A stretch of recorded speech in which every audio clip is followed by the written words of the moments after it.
আপোনালোক এটা কথা নিশ্চিত থাকক, যিদিনাখনে ইয়াত বিজেপি নাথাকে, দিছপুৰৰ পৰা আৰম্ভ কৰি গোটেই অসমখন মিয়াই লৈ ল'ব।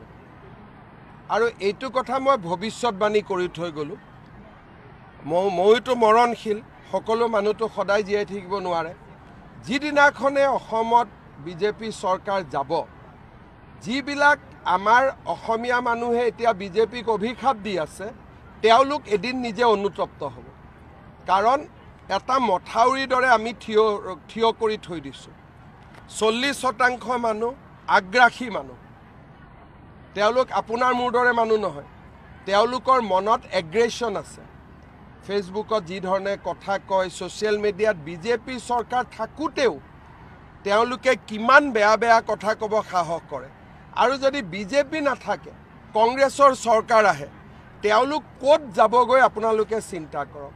এটাটো জনগাঁথনিৰ পৰিৱৰ্তন, আৰু এই ব্যক্তিসকলৰ বহুতে উদণ্ড, তেওঁলোকৰ অভদ্ৰামীৰ কোনো সীমা নাই। কাটি উটুৱাই দিব। কাটি উটুৱাই নিদিয়ে, প্ৰথম মহিলাগৰাকীক ধৰ্ষণ কৰিহে কাটি উটুৱাই দিব।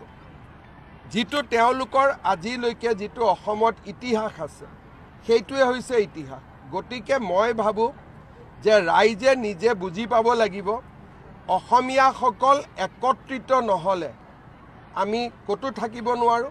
এই যে তিনি গগৈৰ নাম ক'লে, তিনি গগৈয়েতো তেওঁলোকেতো মিয়াৰ আটাইতকৈ ডাঙৰ সমৰ্থক। তেওঁলোক গগৈৰ সমৰ্থক নহয়, তেওঁলোক বুঢ়াগোহাঁইৰ সমৰ্থক নহয়, তেওঁলোক বৰবৰাৰ সমৰ্থক নহয়, তেওঁলোক বৰপাত্ৰ গোহাঁইৰ সমৰ্থক নহয়। এই তিনি গগৈয়ে হৈছে মিয়াৰ আটাইতকৈ ডাঙৰ পৃষ্ঠপোষক।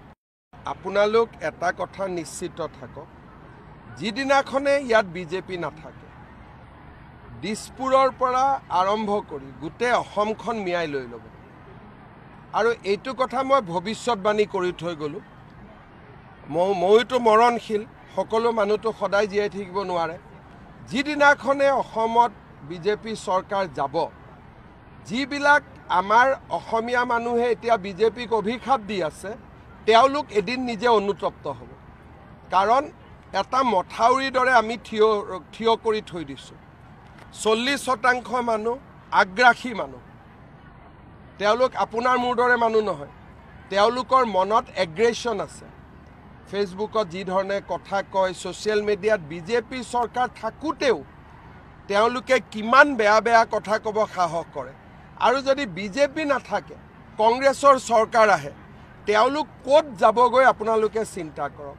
এটাটো জনগাঁথনিৰ পৰিৱৰ্তন, আৰু এই ব্যক্তিসকলৰ বহুতে উদণ্ড, তেওঁলোকৰ অভদ্ৰামীৰ কোনো সীমা নাই। কাটি উটুৱাই দিব। কাটি উটুৱাই নিদিয়ে, প্ৰথম মহিলাগৰাকীক ধৰ্ষণ কৰিহে কাটি উটুৱাই দিব।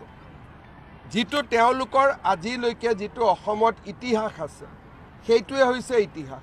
গতিকে মই ভাবোঁ যে ৰাইজে নিজে বুজি পাব লাগিব, অসমীয়াসকল একত্ৰিত নহ'লে আমি ক'তো থাকিব নোৱাৰোঁ। এই যে তিনি গগৈৰ নাম ক'লে, তিনি গগৈয়েতো তেওঁলোকেতো মিয়াৰ আটাইতকৈ ডাঙৰ সমৰ্থক। তেওঁলোক গগৈৰ সমৰ্থক নহয়, তেওঁলোক বুঢ়াগোহাঁইৰ সমৰ্থক নহয়, তেওঁলোক বৰবৰাৰ সমৰ্থক নহয়, তেওঁলোক বৰপাত্ৰ গোহাঁইৰ সমৰ্থক নহয়। এই তিনি গগৈয়ে হৈছে মিয়াৰ আটাইতকৈ ডাঙৰ পৃষ্ঠপোষক।